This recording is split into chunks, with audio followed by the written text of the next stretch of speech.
Jeffrey Turner. Morning, Counsel. You want to identify yourself for the record, please? Morning, Your Honor. Tim Baldwin on behalf of Jeffrey Turner. Okay. This is summons number 01409.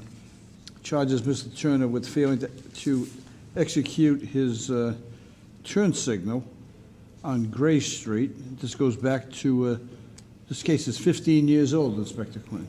I remember it like it was yesterday, Judge.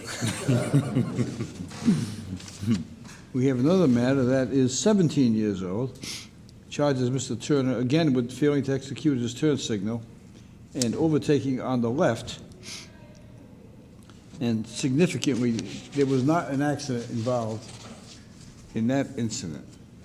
Additionally, we have a similar charge of overtaking on the left and no turn signal. He specializes, Inspector Quinn, in turn signals and overtaking on the left.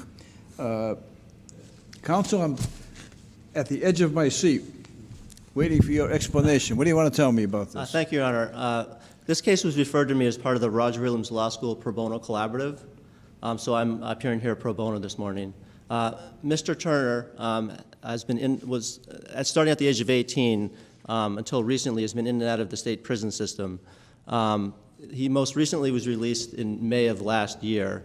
He completed a treatment program at the Amos House for 90 days, and since then he's been working very hard at a company called Rhode Island Metals full-time.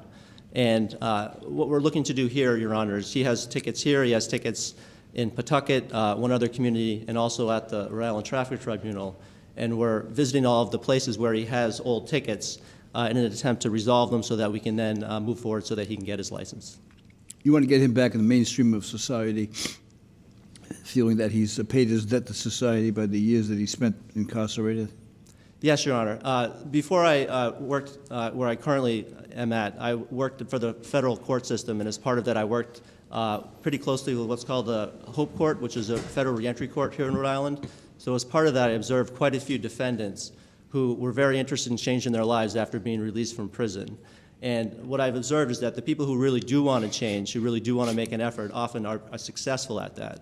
So I've been working with Mr. Turner now for a few months, and I found him to be very punctual and very responsive to all my requests. And he seems to me to be the type of person who I think really does want to change his life. Okay. And I think a license will help that. Would you allow your client to speak? Yes. Okay. Good morning, sir. Good morning, Your Honor.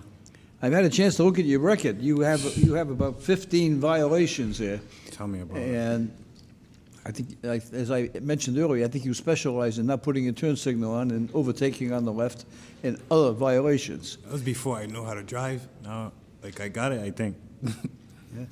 Tell me about what you want to do in life. Right now, I'm just trying... If you don't have to answer this, but you spent some time in prison. Yes, Your Honor. How many years?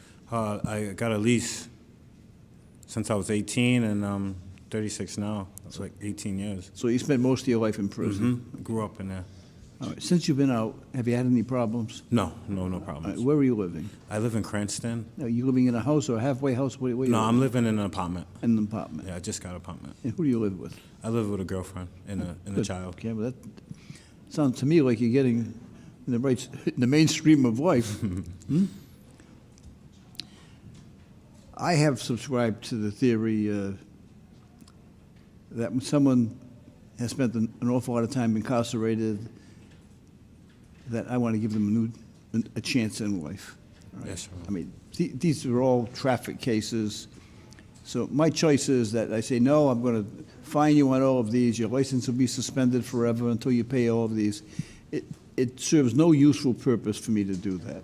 Yes, Your Honor. And so, based on the representations of your counsel, who did a great job today, Thank you. and the sincerity that you are exuding, to me anyway, Yes, Your Honor. I think you're worthy of having all of these dismissed. Yes. I'm going to dismiss all of them. Thank you, Your Honor. I'm going to just ask you this, okay? I'm betting on you. I'm betting that you're going to do good. Oh, yes, Your Honor. Okay? And I'm rooting for you. Okay? Don't disappoint me. Yes, Your Honor, yes.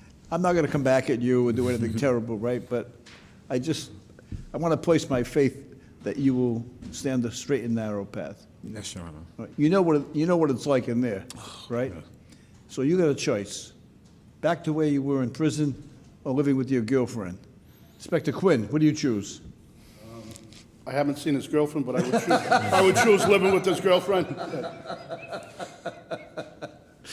Your Honor, the city agrees with your explanation, and I do believe that Mr. Turner is on the right path right now, and we also, the city, we do wish it the best. And Thank you. All right, I want to congratulate counsel for an excellent presentation. Mr. Turner, our best wishes for you. Good luck to you. These matters are dismissed. As far as the registry is concerned, you will be cleared through this court. Okay, thank you, Your Honor. Okay. Thank you. Good luck. First of all, I would like to congratulate Mr. Williams for taking the positive steps necessary to get his life back on track. I would also like to thank his attorney, Mr. Baldwin, for having the decency and compassion to take on Mr. Taylor's case for free. The phrase, "with liberty and justice for all," represents the idea that justice should be accessible to everyone. However, it is not. Almost 90% of low-income Americans are forced to battle civil issues like health care, unjust evictions, veterans benefits, and yes, even traffic violations alone. Access to justice is more critical now than ever. That's why lawyers like Mr. Baldwin, who volunteer their time and expertise to help low-income Americans, are heroes to me. Thank you again, Counselor. Your efforts are appreciated and also very much needed.